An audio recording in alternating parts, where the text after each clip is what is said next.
Hey HCDA, and welcome back to my Satisfactory 1.0 Masterclass. In each episode I'll give you one specific goal to work towards that you should ideally be able to complete in 1 or 2 sessions. Now today's episode might be slightly different because honestly, even though the steps themselves aren't extremely complicated, there are quite a few of them, so it might take you a little bit longer than average. However, last time around we built this heavy modular frame factory that is spitting out heavy modular frames. I think it's about 3 per minute if I remember correctly.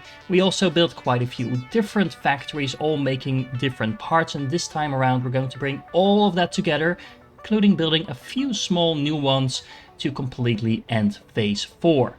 However, before we get into that, I do need to explain something that I completely forgot to mention in the episode where we made the assembler director system. So, in order to make these, we were making use of the previously made factory where we made the adaptive control units, and we also made a factory generating some supercomputers. Now, the supercomputers you actually need a bit of overflow for, and this is the reason I actually didn't mention upgrading the previous factory that was only producing 2.5 adaptive control units, while the entire factory making the assembler director systems would need 8 adaptive control units per minute to come in. Now there's 2 reasons for that. First of all, like I said, you need an overflow of supercomputers initially to unlock some of the technologies. But at the same time, you also can easily upgrade your factory to make those 8 adaptive control units per minute with just a couple of slight adaptations. So the trick here, but also in general if you want to sloop your factories really efficiently, is that we were making, like I said, 2.5 adaptive control units, but we're making those in 3 different manufacturers. However, you can also just build them in 1 and just completely overclock that, and that will bring the whole thing up to 2.5 per minute. Now you have the same requirements going in, but you're just making them in a single manufacturer by overclocking. Now if you sloop this, you haven't changed anything in your factory other than just using this manufacturer to the max, and you already doubled your production from 2.5 to 5 per minute just by slooping this. Now remember, this is going to cost you quite a bit of power, so you may need to make sure that your power grid can actually handle that, but other than that you need not change anything. If you want to bring the entire factory up to the actual 8 per minute, then all you need to do is go to your second manufacturer, overclock that to 150%, and sloop that as well, so you get 3 per minute out of that, so 5 plus 3 is the 8 required. Now you are going to need a little bit of extra resources because that second manufacturer actually also needs to be supplied. But honestly, you don't need that much. You will probably have a huge stockpile of wiring, circuit boards and computers at this point. The heavy modular frames maybe not so much, so you can either bring those in from the factory that we built in the previous episode, or you can go to this factory, sloop the heavy modular frame manufacturer in this factory as well. Now of course that will require another 4 sloops, so depending on your preference you might do one or the other. But then your entire factory should be running just fine for a very long time, making those 8 adaptive control units per minute. Just again, you don't need that to complete phase 4, this is just to optimize the previous factory that we've built. Anyway, back to the actual build of today. We're going to need some radio control units because we need to unlock aeronautical engineering, which will give us access to drones. Now we haven't actually automated those things yet, but we can just make a couple of them by using all the materials that we already have available. Sadly, there's nothing else that comes along with this unlock, but the drones themselves are quite worth it. Remember when a couple of episodes ago we set up this nice little battery factory that is now storing up quite a few batteries. It's not quite 6 units full, I think it's just 1.5, but that's going to last for a pretty long time. Now all we need to do is actually set up a drone station next to that where we feed that into that, so we're going to need a belt to do that. But this is actually going to be a receiving station only, so you don't actually put a drone on top of this port. Rather, we're going to be sending other drones from other ports towards this one to pick up some fuel. Similar how to truck stops work, you actually have a fuel port and you have an entry and exit point for your drone station. So you can see over here, this is where the fuel goes in. You don't necessarily need to fuel this one actually, because we're not going to be sending out drones from here, but I just figured I'd show you how to do this. And then the second port is going to receive the remaining batteries so we can pick them up. Now, Satisfactory uses what I've heard described as a many-to-one system for drones. So that means that you can send multiple drones towards the same stations, but not vice versa. You can't have one drone visiting multiple stations in return. So that means that we're going to be sending drones from out inwards to this station to pick up their fuel and then supply their own fuel stations. If that sounds a little bit confusing, don't worry, I'll show you exactly what I mean. So we're back here at the factory that is producing the first part of our phase 4 completion, and we had a little bit of open space on the side, so I figured why not put in a couple of drone stations in order to receive all the items that we're going to need over here that we're not producing here, but that we're producing elsewhere. Now, since these 4 drone stations are only going to be receiving stuff, they don't actually need to be fueled at all, because the sending station is going to supply the drone with enough fuel to fly here and fly back to where it came from. I also set up a couple of storage units along with it, because honestly the drone storage itself is not that large. If you look at it, it's just I think it's 18 stacks, but that's of course a lot less than what I can fit in a storage unit, so we can basically just double the storage by doing that. Then at any factory where you're producing something that you want to send off to a different factory, so for example, we are now back here at our heavy modular frame factory that we built in the last episode, you're going to need a drone requester that is going to basically request some fuel. So I call this fuel request, so you know exactly what's happening. Then you go to this port, you select the fuel supply, and that means that it's going to go to the fuel supply, pick up the fuel, and then fly back. Now, why is this not working? Oh, it doesn't actually have enough fuel, so the first time around you will actually need to manually supply it with some fuel. That's of course really easy to do, and then we should see it flying off pretty soon. I see some movement. Yep, there we go. It's starting to take off, and it will fly over to the next factory, and that's just awesome. Especially once you have a couple of these flying around, it really brings your factory to life along with your trains. Look at that, it is so awesome. However, more to the practical point, you're going to export the fuel from this station, but also make sure that you have it going back into the fuel port, because like I said, you have to actually fuel your drone stations. Then on the other side over here, I have a total of 4 drone stations, because there's 4 different items that I want to export from this particular thing, and all of them are being fueled through the logistics floor by the fuel coming from that first station. To be more specific, from our heavy modular frame factory, we're going to be exporting heavy modular frames, but also some pipes, some rotors, and some reinforced iron plates. And of course, each of those drone ports is going to correspond to one of the receiving drone ports on the other end with our central factory. You could, in theory, set up a single drone port to receive everything.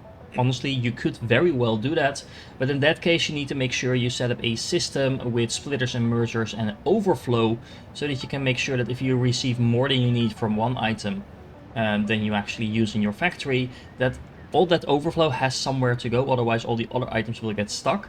And the other downside is that if you use a bit higher throughput type of items, that it's just going to unload the last stack that was dumped into its inventory, so it might not always be the actual item that you need. So you can actually reduce the efficiency of your factory a little bit if you don't use individual drone ports for every single item.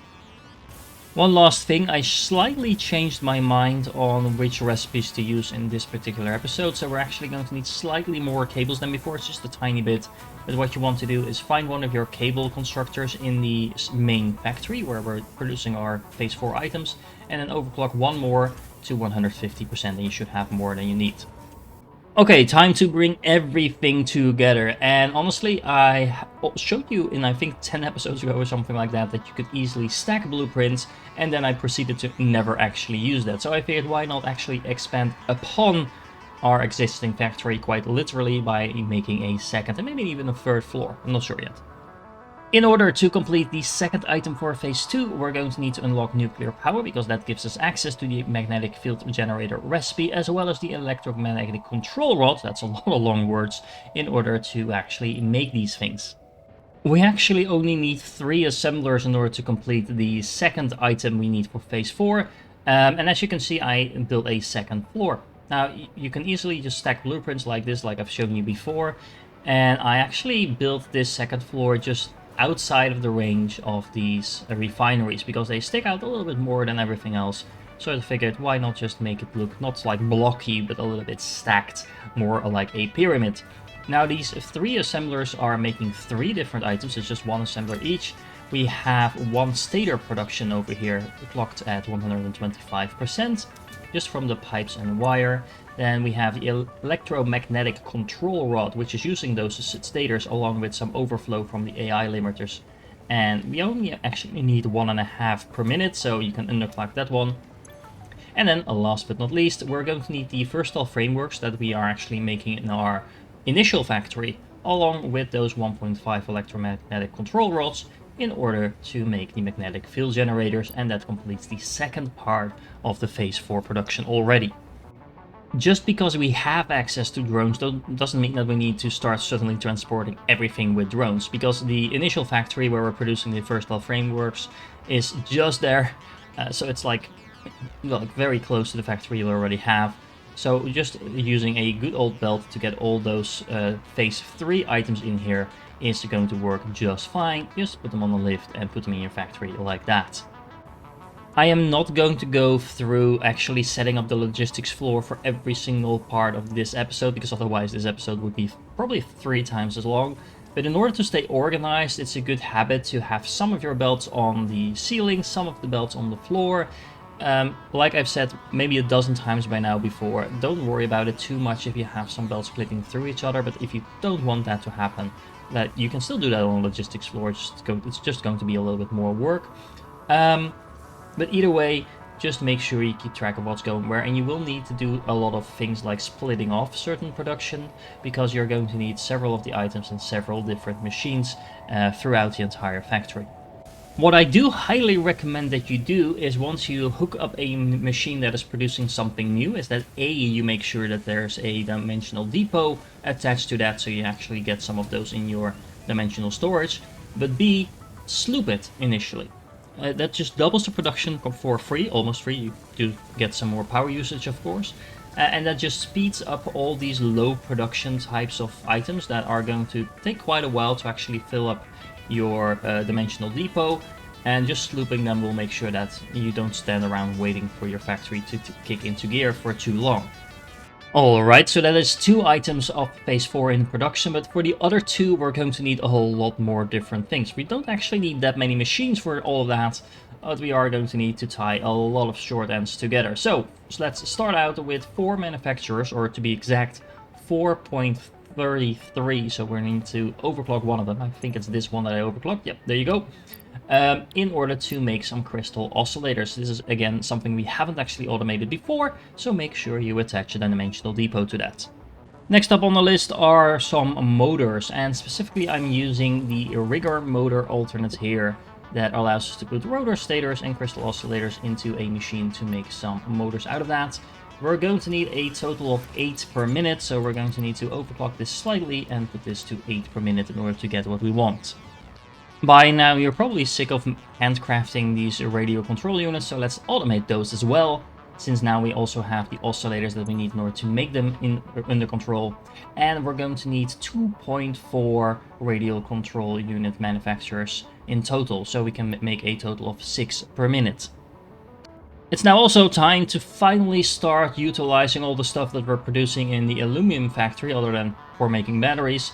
So we're going to need to bring in the casings, and in a moment you'll also need to bring in the sheets, the aluminum sheets as well, so you might as well add a second belt for that while you're at it. Speaking of aluminum, we're actually going to need to unlock the advanced aluminum production now, because we're going to need all of these items that are over here, as well as the unlocks that are going to be attached to that. And luckily we now actually have the radio control unit automated, so you don't necessarily need to handcraft them anymore. Meanwhile, back at the factory with that unlocked, we can now start making some heat sinks, and we actually only need 4 assemblers making those, so you can underclock the 8 in the default blueprint that I'm using to 50%, or just build 4 of them, whatever you want. And this is also where you're going to need those aluminum sheets that I just mentioned, so we need a lot of sheets apparently in order to make these heat sinks. We're going to need to complete 2 small side projects, or I should say 1 small side project and 1 medium side project, in order to complete the entire phase 4 production that we are aiming for. First of all, we're going to do this small one, and this is setting up a nitrogen facility. Honestly, that is just a matter of picking up your production tab, putting down a well pressure in the middle of the big node, and then going to the same tab and then putting on the resource well extractors, the small ones, on the smaller ones. However, as you can see, I can't actually place them right now, and that's because this thing hasn't actually got any power yet. Luckily, powering is actually going to be super simple because it's right next door to the concrete factory. Because we're at the top left side of the map over here. This is actually where our coal facility is. I built a small concrete facility over here in the corner because there's some pure nodes there. And then we have the nitrogen right over here. So you can see we've barely left the top left half of the map, and we are already ending phase 4. So this is why I love starting in the Rocky Desert, because you basically have anything you need close by, or at least relatively close by. There's actually only, I think, 6 places on the map where you can find nitrogen, and one of the best ones happens to be right over here where we need it. Making a nitrogen facility like this or any other resource well look a little bit clean is actually a little bit of a challenge, because usually the height differences and stuff like that you can also see occurring here get in the way a little bit. But if you put down some foundations, at least that goes a long way to keeping your pipeline straight and in general making the thing look a little bit streamlined. I'm not entirely sure why this thing actually makes the camera bounce even though I'm flying once it drills into the ground, but yeah. One more important thing to note though is that you don't need to package your nitrogen before you put it on a train. If you do that, you can actually put a lot more on a single train, but the thing is that whole packaging and then unpackaging is a lot of effort, and in most cases, unless you're like transporting it all the way across the map to the other side, the train is going to be plenty fast enough to just drive up and down and get all the nitrogen where it needs to go without packaging needed whatsoever. We're going to run a train line all the way up here across the water and then through the little valley over here. Look at that. Looks so nice when you put a train track to little canyons like that. And we're going to run that all the way up next to the other train station that we already have at our central factory. And the other train goes off in the distance, and as you can see over here, I put a secondary train station right next to the one we already had. This one is going to be all white because, well, we don't need color coding because the actual thing that is arriving here is white, and that is nitrogen. So look at that, nice and tight curving around the entire area over there. Where are you going? What did you get scared of? Anyway, now we have nitrogen over here. All we need to do is have an outgoing pipe as well. And of course we don't want this to clip with this train. So I'm just going to run the pipeline straight underneath, and then we have that ready to go. Well, speaking of the other train, there is one more item that we actually need at this factory that we are not creating just yet, which is rubber. So I'm actually going to add a new color to our little rainbow station over here in order to receive that rubber. Which means I'm also going to slightly extend the train station we have at our fuel factory over here. And I'm going to add in the rubber at the end. So remember, there's going to be 2 other cars in between that are transporting the circuit boards and the copper sheets, which don't have any relation to this factory, so you might as well just put an empty platform so that platform doesn't actually use any power. And the rubber is going to go straight into this one. We're then going to be turning towards our giant plastic factory over here, and we're going to change 4 of the refineries into making rubber. Now make sure you disconnect the belts before you do that, otherwise you'll have your rubber and plastic mixing on the belts that you already had. But then just run one of these belts to the exit again and make sure the rubber gets on the train. Also make sure you have the overflow into a sink attached to one of the sinks over there, similar to what you've done for the plastic, so that any overproduction of rubber is not going to impede on your fuel production, because that's not going to be very nice if your entire factory shuts down because you don't have enough fuel. And we are going to be stretching the fuel, or I should say the power production, to our limits in this episode, so make sure you keep all your power production optimized. In the remainder of this episode, we're going to be building a fair few amount of blenders, and these are pretty complicated, so similar to the manufacturer, you don't want to set this up manually every single time.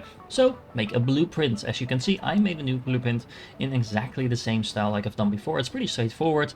All I'm doing with the blueprint is making sure I don't have to repeat building this exact same thing over and over again.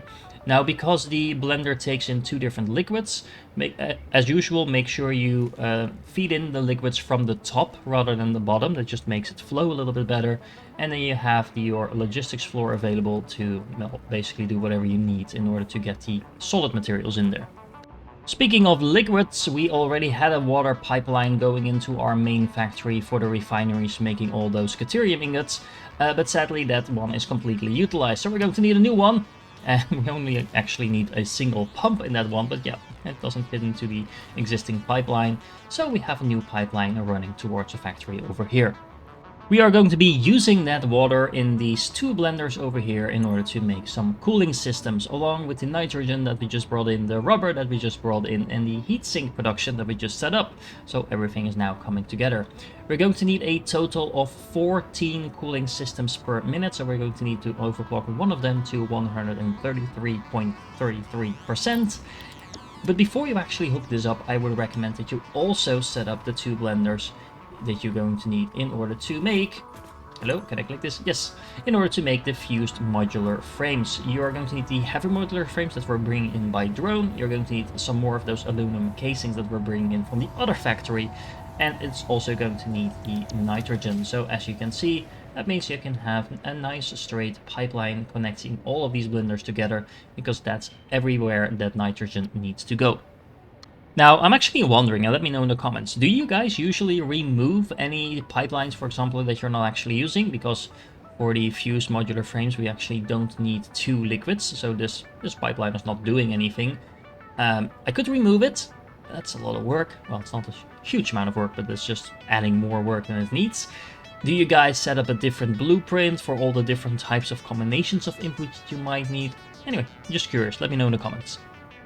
Either way, in order to produce the third item for phase 4, we're going to need yet another technology, this time the leading edge production that gives us access to turbo motors, as well as the actual item that we need, which is the thermal propulsion rocket. But it's also going to unlock Mark III miners, which are the best thing ever. Anyway, in order to make these Mark III miners, we're actually going to need some turbo motors, so let's start working on that. Now, you're going to need a fair amount of fused modular frames in order to unlock this, so make sure you either sloop your factory and or handcraft a couple of these to keep yourself going. We only need a single manufacturer making those turbo motors, so I figured, well, that's a nice little place to put that in the middle over here. We are going to need to slightly overclock it, because for some reason the turbo motor has a very annoying ratio in which it's being produced, but we actually need 2 of those per minute, so in order to overclock that I first need to put in a thing, but we're going to need 106.66% overclocking in order to make 2 per minute. At this point you're probably already playing for 2 or maybe 3 hours or something like that, even though this is everything we've built so far, but all of that connecting the nitrogen as well, of course, as well as setting up all the drones, connecting this factory and that factory with some belts, setting up a new pump, etc. All of that takes quite a bit of time. So don't feel too overwhelmed for this episode. It's just bringing everything together, and you could split that across multiple sessions if you want, of course. I couldn't blame you if you did, because it's a lot of setting up of work, and you might as well just take a little bit of a break after we complete every item of this phase. So by now, we're very close to completing the third item, and then we're in the final stretch for the fourth and last item for phase 4. Speaking of completing items, we're going to need 2 manufacturers making in the actual third item, the thermal propulsion rockets. It's going to take a little while for this to get up and running, because you need the modular frames, you need the turbo motors, and if you hook those up to a dimensional depot, it's going to take maybe an hour or so for all of that to be produced before you actually see anything going into this factory, because everything else will be going into the dimensional depot first. Doesn't matter, it's going to get there, but just take into consideration that that actually takes quite a while. As a very random side note, I really like the lights on the side of the Mark V belts. Look at that. I mean, the factory still looks like a total mess because I left all the sides open, but honestly, thanks to all the lifts and belts, it actually looks kind of cool in the dark. Anyway, 3 items down, 1 to go, and that's where the last little side project comes into action. I'm going to go to this location over here, which is kind of in between all of our other factories, and this is where I'm going to set up a nice little Mark III miner producing 480 copper ore per minute without any overclocking needed. Mark III miners, like I just said, are awesome.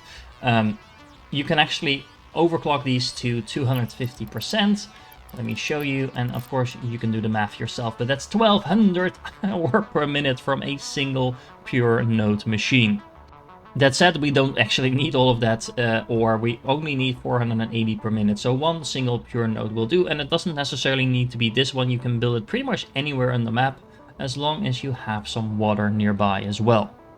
I do have to say that nearby water is a relative term, because honestly you can just put a pipeline to wherever you need it to go, and more specifically all of this water on the map over here is not deep enough to actually fit a water pump. So I'm actually building these water pumps very close to where my fuel factory was already built, and I'm building a pipeline all the way across here in order to get where I need it to go. All of that water, along with the copper ore from the new Mark III miner, is then going to feed into a factory that consists out of 32 refineries making the pure copper ingot recipe. I really wish they made some sort of mechanic that made the pipelines flow with the terrain just like the train tracks actually do, but since it doesn't exist in the game so far, I typically just build a foundation to keep the lines nice and straight and clean. Just make sure that you don't have it clipping through your trains and stuff like that. That just looks really bad, at least in my opinion. So building these little bridges across makes the all function very well. Just make sure you put some pumps as well in order to make sure you have enough head lift to do that.